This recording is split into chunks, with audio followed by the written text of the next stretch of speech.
एक सहाबी कहते हैं कि एक दफ़ा हज़रत अनस रज़ी अल्लाह ताला अन्हु के घर में गया तो उन्होंने मुझे खाने पर रोक लिया।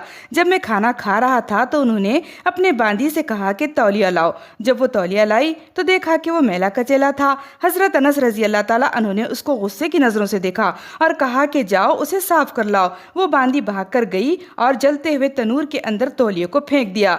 थोड़ी देर के बाद उसने वो तौलिया बाहर निकाला तो बिल्कुल साफ सुथरा था। फिर वो गरम गरम तौलिया मेरे पास लाई। मैंने हाथ तो साफ किए मगर हज़रत अनस रज़ी अल्लाह ताला अन्हु की तरफ सवालिया नज़रों से देखा। वो मुस्कुराए और कहने लगे कि एक मर्तबा नबी करीम सल्लल्लाहु अलैहि वसल्लम मेरे घर तशरीफ़ लाए थे। मैंने ये तौलिया महबूब को हाथ मुबारक साफ़ करने के लिए दिया था। जब से हुजूर हाथ मुबारक साफ़ किए आग ने उस तौलिए को जलाना छोड़ दिया।